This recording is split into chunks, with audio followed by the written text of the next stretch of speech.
जय जिनेंद्र शाह। सब्जेक्ट है कर्म, कर्म फल और कर्म फल परिणाम। हमारी बात हो रही थी कि हम जो स्थूल क्रिया करते हैं 3 करण 3 योग से, 5 ज्ञानेंद्रिय और 5 कर्मेंद्रियों से जो दिखने और फीलिंग होने वाली जो क्रियाएं हैं, उसका परिणाम इसी भव में आता है। ये पीछे की वीडियो में हमने समझा। अब जो सूक्ष्म में क्रिया हो रही है, अंदर अंतर हो रही है, भाव हो रहे हैं, बाहर का वातावरण पूरा अलग। कहते हैं ना, कथनी और करनी की यदि असमानता है तो वह क्रिया पूर्ण नहीं है, अपूर्ण है, उसका फल भी अलग आएगा। और कथनी और करने की समानता है तो वह क्रिया पूर्ण है और उसका फल भी अलग आएगा। अब कथनी और करने की असमानता कैसे होती है और समानता कैसे होती है, इसे भी समझ लेते हैं। और उसका फल परिणाम कैसा आता है। स्थूल क्रिया का स्थूल फल इसी भव में आता है, तुरंत आता है या कुछ समय के बाद आता है, मगर आता है जरूर इसी भव में। एक स्थूल का फल स्थूल में कैसे आता है, एक उदाहरण से समझ लेते। उसी तरीके से आप इससे अपने जीवन में अनेकों अनेक क्रियाओं के अलग अलग उदाहरण, उस अलग अलग क्रियाओं में इस उदाहरण को आप सेट कर सकते हैं, समझ सकते हैं कि कैसे कैसे परिणाम आएंगे, शुभ के भी और अशुभ के भी। शुभ के भी इसी स्थूल क्रिया के, दिखने, जानने और समझने वाली क्रिया के परिणाम इसी भाव में इधर ही तुरंत या कुछ समय बाद आएंगे, फाइनल आएंगे। वो कैसे, एक उदाहरण से अच्छी तरह से समझ लेते हैं। वैसे आप अपने जीवन की सारी क्रियाओं को, सारे उस उदाहरण को सेट करके कर सकते हैं। जैसे आपके घर पर कोई आया, 5 व्यक्ति आए, आकर बैठे। उसमें से एक आपके बेटी के ससुर थे, ब्याही थे। आकर बोले कि भाई ये मंदिर बन रहा है, यहाँ हम आशा लेकर आए कि आप 5 लाख रुपया यहाँ लिखवाओ। तो जिनके आए थे, आप अपने ऊपर मत लेना, मैं आपकी ही बात कर रहा हूँ। आपके घर पर आए थे, आपके जो ब्याही साथ में आए थे, बेटी के ससुर जी, उनके कारण आपको, उनकी मान सम्मान के कारण, उनकी शर्म के कारण आपको वो चंदा, दान, डोनेशन लिखवाना पड़ेगा।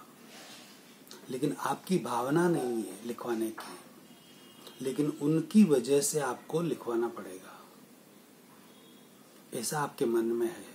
आप जानते हैं कि जो व्यक्ति दूसरे साथ में आए हैं, इस पैसे का सही तरीके से उपयोग नहीं होगा और मेरी देने की भावना भी नहीं है।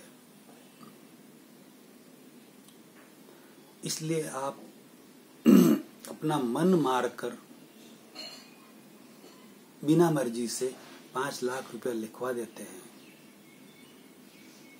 और लिखकर आप 5 लाख रुपया दे भी देते हैं और वो चले जाते हैं। आपके पास में गए, आपके भाई के पास, भाई का घर था,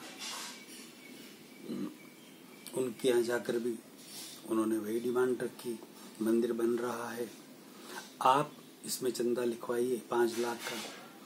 तो वो भाई के मन में भाव आया कि यार, मेरा कितना अहोभाग्य कि मैं इस मंदिर में, इस धर्म के काम में 5 लाख लिखवाऊं। ये भाव आया। मेरे पास यदि 50 लाख होते तो मैं 50 लाख भी लिखवा लेता। ये भाव आए और उस भाव के साथ उन्होंने 5 लाख रुपया का डोनेशन दे दिया, लेके वो चले गए। अब ये क्रिया की ना, 5 लाख लिखवाने की दिखती हुई स्थूल क्रिया की। ध्यान देना, ये जो बातें कर रहा हूं बहुत ही गूढ़ रहस्य वाली बातें हैं, बहुत ही गूढ़ रहस्य वाली बातें हैं। ये बातें आपको बाहर लगभग सुनने और समझने को नहीं मिलेगी। ये बातें आपने सुन ली, समझ ली ना, तो रियलिटी समझ में आ जाएगी, और रियलिटी समझने के बाद रियल आचरण जीवन में आ जाएगा। उसका परिणाम क्या होगा? चिंता मिट जाएगी, टेंशन मिट जाएगा, तनाव मिट जाएगा, डर भय मिट जाएगा, आनंद ही आनंद रहेगा, दुख नहीं होगा।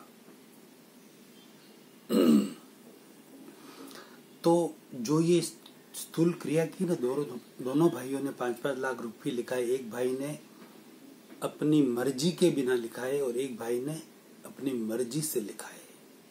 एक भाई का भाव था कि मैं 1 रुपया भी इनको नहीं दूं, लेकिन ये मेरे ब्याई बेटी के ससुर जी साथ में आए हैं, उस वजह से इनको मुझे देना पड़ रहा है। और एक भाई के मन में था कि मेरा ऐसा भाग्य कहाँ कि मैं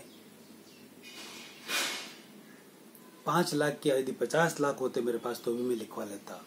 अब ये जो स्थूल क्रिया की ना, जब मंदिर बनकर तैयार होगा, मंदिर की प्रतिष्ठा होगी, तब उन दोनों भाइयों को बुलाया जाएगा, उनको आगे बिठाया जाएगा। पैसा तो दोनों भाइयों ने 5-5 लाख दिया है। इस स्थूल क्रिया की बात कर रहा हूं, गूढ़ रहस्य है, दोबारा कह रहा हूं, समझना इस बात को ध्यान से। उनको बुलाया जाएगा, आगे बिठाया जाएगा, उनका सम्मान किया जाएगा, उनको साल ओढ़ाई जाएगी, उनको साफा पहनाया जाएगा, उनका उस मंदिर में नाम लिखा जाएगा कि 5 लाख देने वाले दाता का नाम अच्छी तरह से तख्तियां बनेगी, लिखा जाएगा कायम के लिए। पत्थर में खुदाई करके उनका नाम लिखा जाएगा एक जैसा। यानी कि उन दोनों भाइयों ने जो 5 लाख रुपए दिए, 5-5 लाख रुपए, जो क्रिया की उसकी प्रतिक्रिया इसी भाव में उनको नाम, मंदिर में नाम लिख दिया गया, प्रतिष्ठा हुई, तब उनका मान सम्मान कर दिया गया। सब लोगों को पता चल गया कि इन दोनों भाइयों ने 5-5 लाख रुपए दिए। राइट?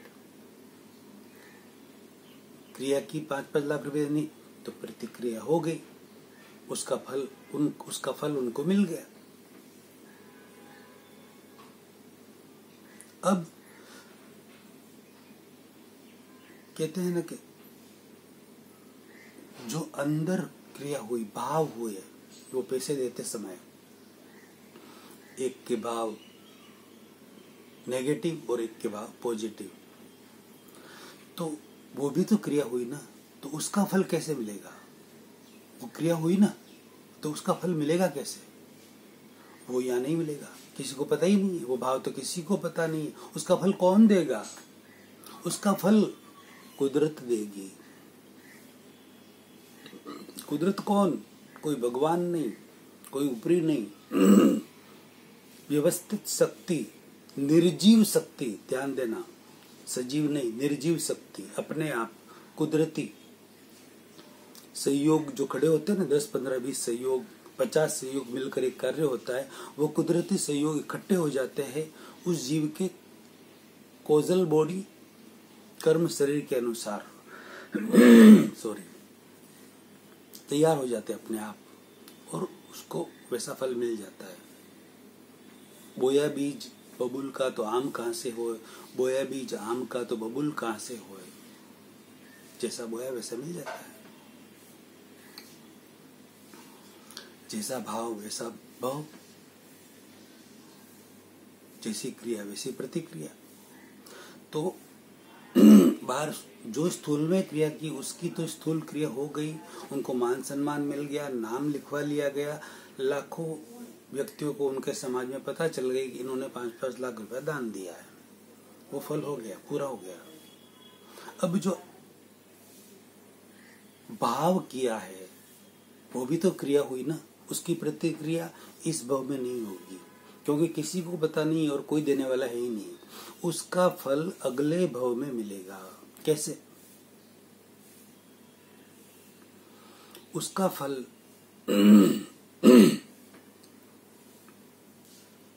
जिसने भाव किया कि मैं 1 रुपया भी इनको नहीं दूं, इसे भाव किया है। ये मेरे बेटी के ससुर साथ में है, मेरे समधी साथ में आए हैं, इसलिए उनकी शर्म के हिसाब से देना पड़ रहा है, बाकी नहीं देना है मुझे। तो उनको अगले भाव में उनके भाव के अनुसार, अशुभ भाव किए ना, उनके भाव के अनुसार उन्हें 1 रुपया भी दान देने के लिए नहीं मिलेगा। अशुभ भाव किया इसलिए, और वो 1 रुपया दान नहीं दे पाएंगे। उस अशुभ भाव की क्रिया का फल उनको अगले भाव में पैसा नहीं मिलेगा, वैसा फल आएगा। गलत भाव किए ना, तो वो अगले भाव में आएगा। भावों का फल, ये बहुत बड़ी गूढ़ रहस्य वाली बात है, ध्यान से सुनना। स्थूल क्रिया का फल इधर ही मिलेगा, एक्शन का भी, शरीर से भी, वाणी से भी, और जो मन में जो भाव चल रहे हैं उसका फल अगले भाव में ही मिलेगा।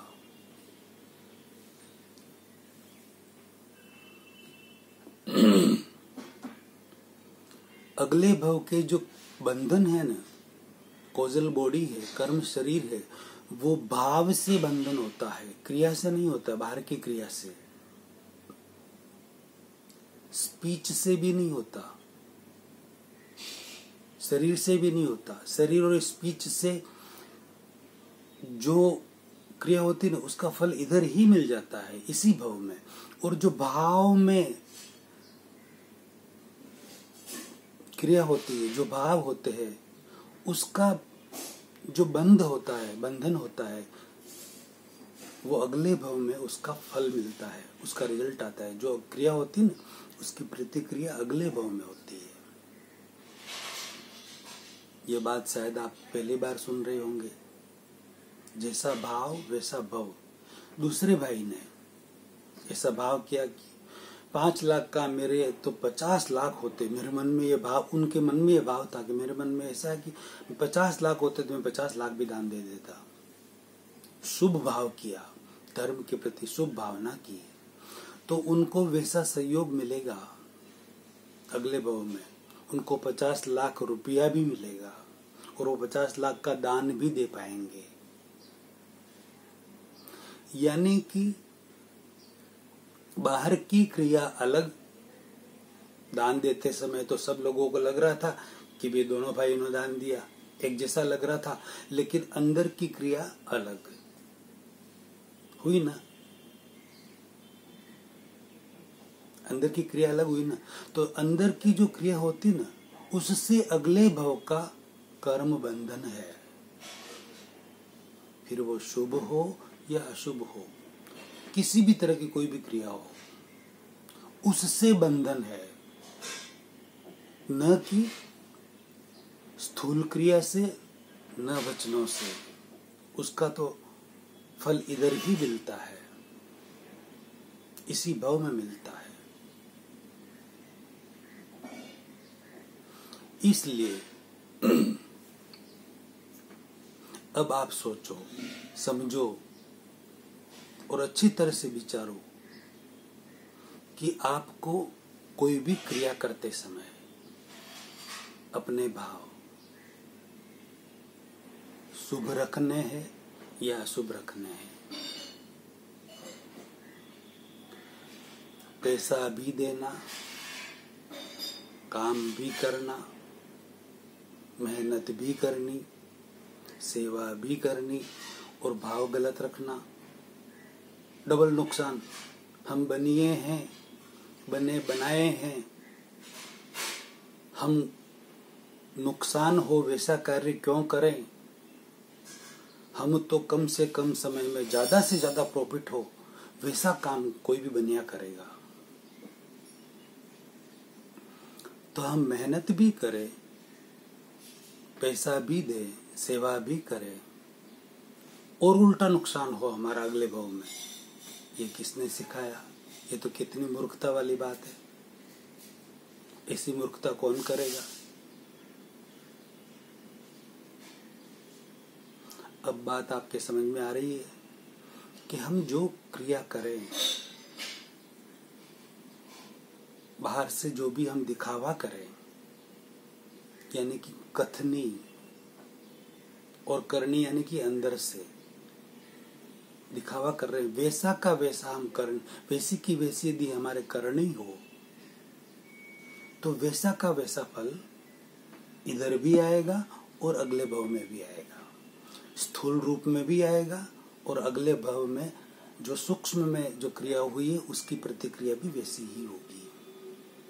और यदि यहाँ पर हमारी कथनी अलग है, क्रिया अलग है, और करनी अंदर का भाव, बाहर का भाव तो शुभ है, अच्छा है, ऐसा बाहर का वातावरण ऐसा दिख रहा है, शुभ है, अच्छा है, लेकिन अंदर का भाव अशुभ है, गलत है, तो ये कथनी और करने की समानता नहीं हुई, कहने और करने की समानता नहीं हुई, तो उसका फल अशुभ होगा, पाप का बंध होगा, वो उसे आपको भुगतना होगा। बाहर सेवा भी कर रहे हैं, मेहनत भी कर रहे हैं, पैसा भी दे रहे हैं, और अंदर अशुभ भाव रखकर हमारा खुद का यहाँ भी बुरा कर रहे हैं और आगे भी बुरा कर रहे हैं, अगले भाव में भी। ऐसा किसने सिखाया? ऐसा क्यों करें हम? इतना समझने के बाद ये सब क्यों करें? हम पॉजिटिव क्यों नहीं करें? जैसा हम बाहर दिखावा कर रहे हैं वैसे के वैसे भाव हमारे अंदर भी हो। तो बाहर तो हम मेहनत कर रहे हैं, क्रिया कर रहे हैं, पैसा दे रहे हैं, सेवा कर रहे हैं, तो वैसा का वैसा भाव हमारे अंदर भी हो, तो जो नए सिरे से नए कर्मों का बंधन होगा वह भी शुभ होगा, पुण्य का होगा, और पुण्य की क्रिया हुई तो उसकी प्रतिक्रिया पुण्य ही होगी। अगला प्रवचन अगले वीडियो में लेते हैं। अनेक गूढ़ रहस्यों वाले ये वीडियो आप लाखों करोड़ों व्यक्तियों तक जरूर शेयर करें, ये आप सबसे विनम्र निवेदन है, और अनुमोदना का महान पुण्य कमाएं। जय जिनेंद्र साहब।